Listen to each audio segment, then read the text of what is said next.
Hey there, and welcome to Family Revenge. We're so glad you're here. Don't forget to like and subscribe so you can stay with us for every twist and turn. Let's jump right in. I had spent the entire evening floating through conversations, shaking hands, and pretending the high pitched clinks of crystal glasses were somehow more meaningful than they actually were. The charity event was packed with people who, on paper, mattered: donors, high ranking business figures, the kind of crowd I was supposed to be impressing. But the weight of my father's silence hung heavier than anything else. He was sitting in the VIP section, just like I knew he would. I kept glancing over at him, hoping, waiting for even the smallest sign that I had done something right. A nod, a smile, hell, even just eye contact. But no, he was there, stoic as ever, watching me with the same detached expression he always wore. And Andrew? He was nowhere to be found, but I knew he didn't have to be. My brother, the golden child, always got the approval, always. The applause, the attention. I was just the one who kept the event running smoothly, making sure the guests felt like they were the stars. I played the part, kept everything together, but deep down, I knew it was for nothing. At one point, I showed my father a personal project I'd been pouring myself into for months. It was the first thing I'd done that felt like it could stand on its own, something outside the typical expectations of the family business. I watched him flip through it, offering nothing but a grunt of acknowledgement before moving on. It felt like a slap in the face. I thought maybe, just maybe, this time it would be different. But it wasn't. And right then, standing in that massive ballroom full of people who wouldn't notice if I vanished, I realized the truth. I'd been working my whole life for a man who would never see me. He didn't care about my projects. He didn't care about my success. He cared about Andrew. Always about Andrew. The realization hit me like a gut punch, and for the first time, I didn't want to play this game anymore. I spent the rest of the night going through the motions, smiling, shaking hands, thanking people for coming, all while I felt like I was suffocating under the weight of the years I'd wasted hoping for approval I'd never get. As the event wrapped up, I stood there, staring at my father's back, the man I had spent years trying to impress, and for what? So he could give my brother another congratulatory pat on the back? I wasn't going to let that happen anymore. Not tonight. Not ever again. I didn't go home that night. Instead, I drove around the city for hours, numb to the world, thinking about everything that had led up to that point. The charity event was just the latest reminder that no matter how much I pushed, I was never going to be the son my father wanted. The weight of that truth felt suffocating. At some point, I found myself back at my apartment, staring at my bedroom door like it held some kind of answer. My room was the only place where I didn't feel like I was suffocating under the expectations. I spent hours there, tinkering with designs on my laptop, sketching ideas that had nothing to do with the family business. It was the only thing that made me feel like I was more than just my father's shadow. Andrew had always been the one who was groomed for the family business. He knew the firm, the connections, the status, everything my father valued, and he was damn good at it too.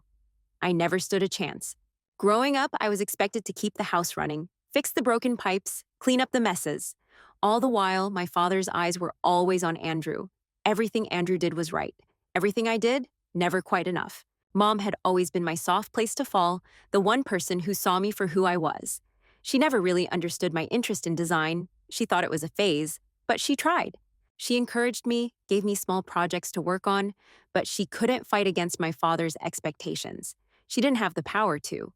One night, I was sitting at the kitchen table, sketching a new logo idea when she came in, fresh from another one of those long days where she just smiled and pretended everything was fine.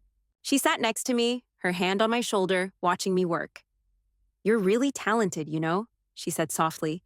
I shrugged, not looking up. "Thanks, Mom. Maybe you should show your dad." I froze, pencil midair. "He won't care."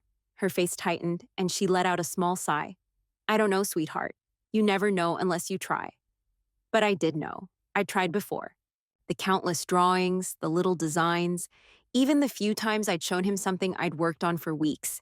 He barely noticed. He was always too busy, too distracted with business. The thought of my father's indifference stung every time I thought about it, but I couldn't stop. The designs, the ideas, they were the only thing that felt like mine, the only thing that didn't have some part of his handprint on it. That night, I made a decision. I pulled out my laptop, opened up an application for a prestigious graphic design internship in New York, and filled it out. It was a shot in the dark. I knew my father would never approve. Hell, I couldn't even imagine what he would say if he found out. But I was tired of living for his approval, tired of pretending that his silence didn't eat at me. I clicked submit, and for the first time in a long while, I felt like I was doing something that was all mine. The next morning, I woke up with a knot in my stomach, knowing that once I'd made that choice, there was no going back. And the worst part? I wasn't sure I could ever tell my father about it. I knew the words would get stuck in my throat.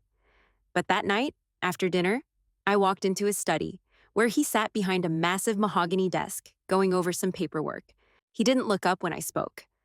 I applied for an internship in New York, I said, trying to keep my voice steady. It's with a design firm. For a long beat, he didn't answer, just kept scribbling notes, like he hadn't even heard me. Then finally, he looked up, expression unreadable. And what does that have to do with the family business? The question hit me like a slap. Nothing, I said. It's just something I want to do. His eyes narrowed. You're wasting your time. You're not going to build anything meaningful by running away to New York and playing at being an artist. You should be focused on the firm. I tried not to flinch. This is what I want to do. I'm good at it. You're good at keeping things running around here? Why can't you focus on that? His voice was cold, dismissive. He wasn't even hearing me. I'm not you, Dad. The words slipped out before I could stop them. I don't want to follow your path. He didn't respond, just stared at me, his jaw clenched. I stood there for a long moment, expecting him to say something, anything, to tell me I was wrong. But he didn't. I turned and walked out of the room, knowing this battle was already lost. I didn't care anymore. Not about the family business, not about his approval. I was going to New York, whether he liked it or not. The acceptance letter to the internship came in the mail a few weeks later, like a quiet victory. It felt surreal to hold it in my hands, like the first piece of evidence that I could make something of myself outside my father's shadow. I couldn't wait to tell him, thinking maybe this would be the one time he'd notice. But I should have known better. I handed him the letter that evening after dinner, my heart pounding. He looked at it for a second, barely flicking his eyes over the words before his gaze drifted away. New York, he muttered, almost like it was an afterthought. Then, without another word, he reached over to his desk and pulled out a stack of brochures, business school pamphlets, glossy and full of promises about bright futures and powerful connections. He shoved them in my direction. These, he said flatly, are for your future. Not some internship in a city you'll never fit in. I blinked, the sting of his words hitting harder than I expected. I'm going to New York anyway, I said, trying to keep my voice steady, trying not to let the frustration leak out. I've already made up my mind. He didn't respond. Just stared at me for a moment before turning away, his attention already back on the stack of files in front of him. The conversation was over. As usual, my decision didn't matter. I didn't know what hurt more, his lack of interest or the realization that I would never get the approval I craved. But I wasn't about to change course. Not now. Not for him. Days later, as the time to leave drew closer, the tension thickened. Andrew's graduation ceremony was set to happen the same weekend as my flight. I knew my father would want me there, in the front row, watching as my perfect older brother took his next step toward the family legacy. It was a no-brainer to him. That afternoon, he called me into his study. His voice was calm, almost rehearsed. "You're still set for New York, right?" he asked, flipping through papers without looking at me. I nodded, fighting the tightness in my chest. "Yeah, but I'm not going to Andrew's graduation." He stopped, his eyes narrowing as he finally glanced up at me. "What do you mean you're not going? Andrew's ceremony is a milestone. The least you can do is show up and support your brother. You're not going to let him down." The words hit harder than I expected. Every time my father spoke about Andrew, it was as if he was talking about a different person entirely, someone who could do no wrong, someone whose every step was perfect. But I was sick of playing second fiddle. "I'm not skipping my internship for Andrew's graduation," I said, my voice firm despite the storm brewing in my chest. "This is my chance to prove myself."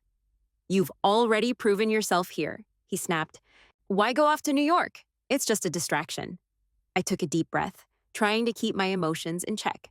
"I don't care. I'm going." He didn't argue, didn't even try. He just sighed and rubbed his temple, like he was worn out by the very idea of me stepping out on my own. He didn't get it, and he never would. I left that conversation feeling like a weight had been dropped onto my chest, but I also felt a kind of resolve settle inside me. I was leaving. No matter how hard he tried to pull me back into his world, I was done. I boarded my flight to New York with the usual mix of excitement and nerves.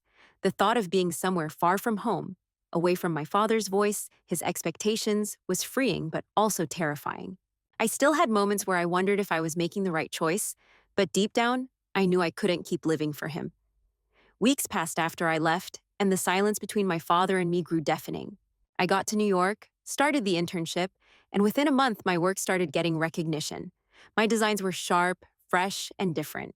I wasn't just some kid with an idea, I was good. I was making something real for myself. But my father? Not a word.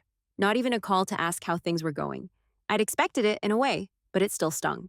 I spent my nights working on new concepts, staying late in the studio, focusing on making sure I could build a name for myself without needing to lean on anyone else.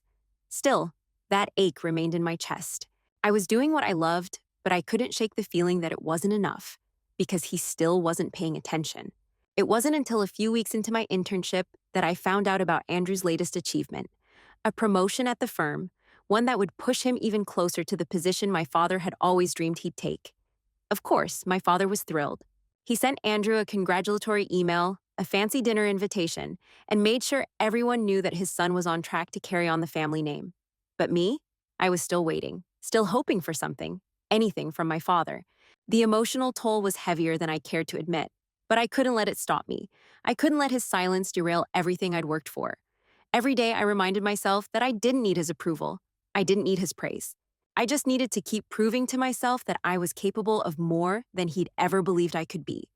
The work kept me going. It had to. I wasn't going to be like him, waiting for a chance to prove my worth. I was going to make my own path, whether anyone noticed or not. I still remember the moment my design project got picked for the national campaign.